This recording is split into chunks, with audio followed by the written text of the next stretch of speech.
Welcome back to my YouTube channel learning student. तो आज हम लेके आए हैं, आप लोग देख सकते हैं, क्लास 12th के जो बच्चे हैं उनके लिए वेरी इंपॉर्टेंट ये जीवन परिचय है, जो कि इस पे आपके 5 नंबर एग्ज़ाम में श्योर है। ठीक, तो जो बच्चे यूपी बोर्ड एग्ज़ाम देने वाले हैं वो इस जीवन परिचय को ज़रूर से पढ़ लेंगे, याद कर लेंगे।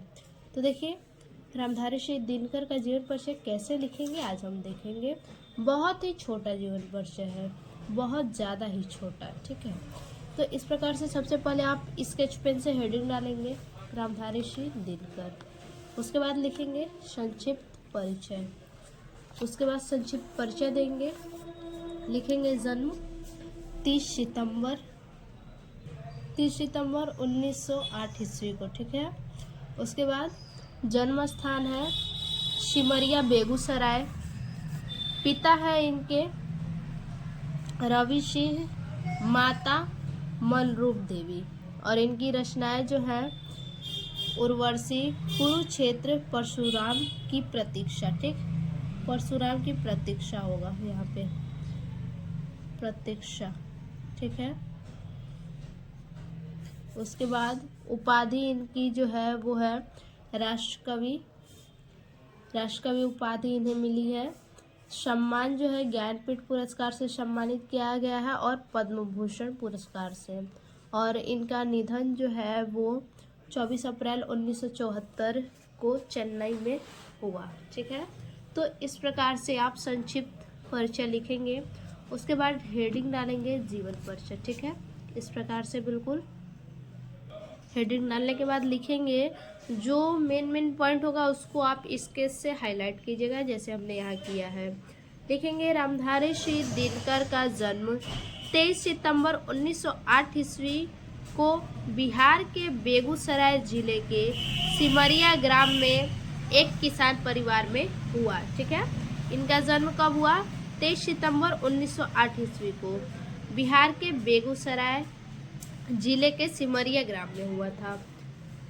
उनके पिता का नाम रवि सिंह और माता का नाम मनरूप देवी। ठीक, पिता का नाम रवि सिंह था और माता का नाम मनरूप देवी था। इनकी प्रारंभिक शिक्षा गांव में ही पूरी हुई।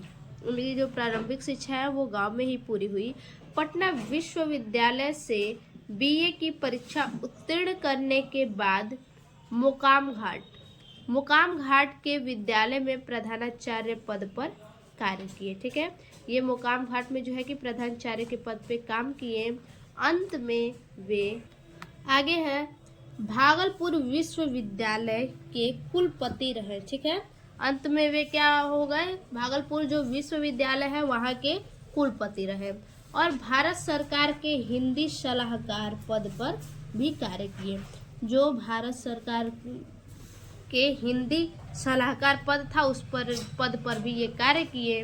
और 24 अप्रैल सन 1974 ईस्वी को चेन्नई में इनका देहांत हो गया। ठीक है, तो बच्चा आप देख सकते हैं कि कितना छोटा जीवन परिचय है।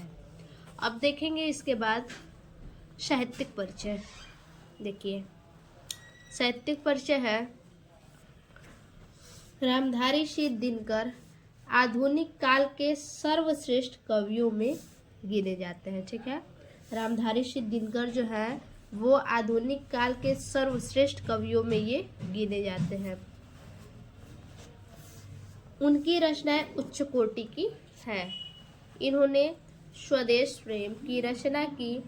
उर्वशी महाकाव्य पर इनको ज्ञानपीठ पुरस्कार प्रदान किया गया। ठीक है, तो इतना लिखेंगे साहित्यिक परिचय। आप देख सकते हैं कि साहित्यिक परिचय भी कुछ ज़्यादा नहीं है। ठीक है, 5-6 लाइन की साहित्यिक परिचय है, तो बस इतना ही आप लिखिएगा। अब देखेंगे इनकी कृतियाँ। ठीक है, कृतियाँ इस प्रकार से हेडिंग डालेंगे।